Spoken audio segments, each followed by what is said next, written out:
Колко сте готови да платите за по-доброто си бъдеще? И ако знаехте какво ще е бъдещето ви, бихте ли се възползвали? Или това ще е поредната пропусната възможност? Какво щяхте да поискате? Стоки, които да продавате? Земя, която да купите? Или възможност, която да използвате? Колко предложения сте отказали и после сте съжалявали? Може би сега е последният ви шанс. Бъдете много внимателни.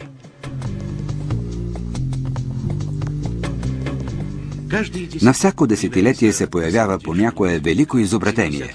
През 70-те години микровълновата фурна, през 80-те видеомагнитофонът, през 90-те персоналният компютър и интернет. Хората, разработвали този икономически сектор, през 80-те станаха милионери. Хората, които през 90-те последваха примера на предшествениците си, също станаха милионери. Според вас, какво ще направи бум в следващите 10 години? Бестселъра си «Следващият трилион» известният икономист Пол Зейн Пилзър пише: към 2010 година допълнителната част от разходите на американското общество ще съставят около 1 трилион долара на година. Всички тези пари ще бъдат в икономическия сектор на един нов бизнес, свързан с продукти, с чиято помощ ще се чувствате и ще изглеждате още по-добре, които ще забавят процеса на стареене и ще създадат допълнителен имунитет срещу болести. Само до преди 20 на години сектор като индустрията за подобряване на здравето изобщо не беше известен.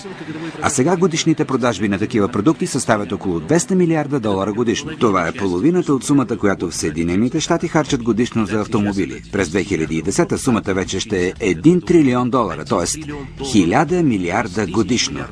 За нематематиците ще поясня, това е увеличение с 500%. Как се постига подобно увеличение? Как може да се предвиди подобен приръст? Отговорът е в бейби-бум поколението. Вече 20 години американците говорят за това явление, за хората, които от 20 години диктуват развитието на обществото. Кои са тези бумери?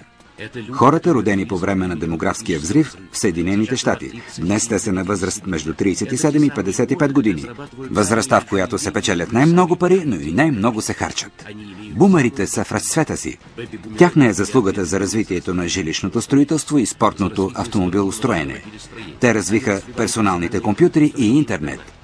Накратко, днес тези хора са в основата на приблизително половината от вътрешния продукт, който се оценява на 10 трилиона долара. Макар че съставят едва 30% от населението, те произвеждат 50% от стокооборота в Съединените щати. Именно това е този допълнителен трилион към 5 трилиона, които ежегодно харчат американците за поддържане на здравето си. Защото онова, което е много по-важно от автомобила, жилището или компютъра, е нашата младост. Борбата с процеса на стареене е най-важното в живота ни.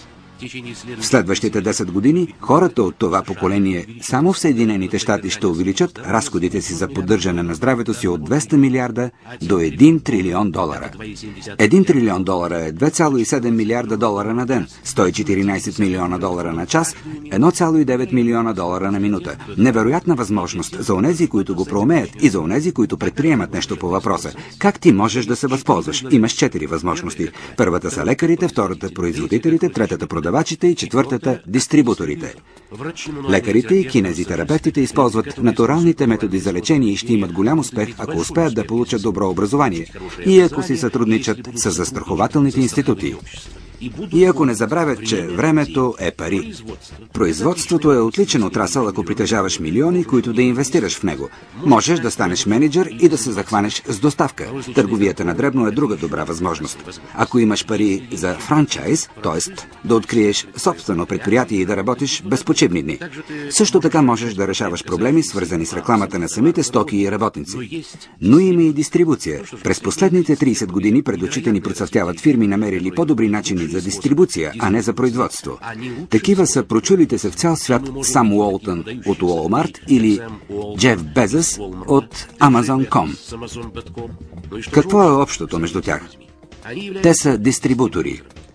Само Уолтън, например, е най-могъщият представител на дистрибуцията на стоки, предназначени за ежедневна употреба. И през 21 век най-добрите възможности за успешен бизнес ще бъдат свързани с разпространението на знания за подобряване на здравето. Използването на нови канали за дистрибуция представлява дейност, развиваща се със скоростта на мисълта. Най-добрата дистрибуция, най-добрите продукти, най-добрите възможности. Защо? 88 милиона представители на бейби-бум поколението с наличност от милиарди долари. Това е сила, която не може да бъде спряна.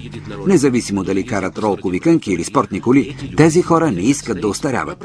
Те са готови да дадат много, за да запазят младостта, здравето и жизнените си сили. До 10 години бейби-бум поколението в САЩ ще увеличи годишните разходи за услуги, свързани с здравето, от 200 милиарда до 1 трилион. Ти готов ли си? Човекът, който те запозна с този филм, може да ти представи отличен модел за ефективна дистрибуция. В индустрията за подобряване на здравето има изпитани модели, които можеш да използваш за допълнителни приходи или като надомна работа, без големи капиталовложения и без стандартните проблеми, съпътстващи хората, занимаващи се с традиционен бизнес. А ако се заемеш професионално, гарантираните приходи са до няколко хиляди долара месечно. Изгодата е очевидна и не е нужно нищо да измисляш, защото това е просто бизнес. Да си представим 1980 година, когато Бил Гейтс е предвидил, че ще настъпи глобална заинтересованост от персоналните компютри. И ти можеш да постъпиш дълновидно. Само Уолтън, собственикът на веригата Walmart, е започнал бизнеса си само с 44 долара в джоба. Но на 61 годишна възраст той вече е най-богатият човек на планетата. Как ти ще използваш новата възможност? Ако внимателно си гледал този филм, не свивай рамене, когато твоите деца и внуците попитат за огромното благосъстояние, което у мнозина се е натрупвало в началото на 21 век.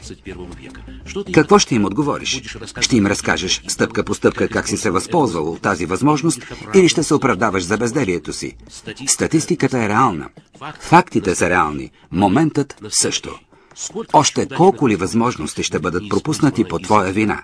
Решението е твое. Но не пропускай този златен шанс.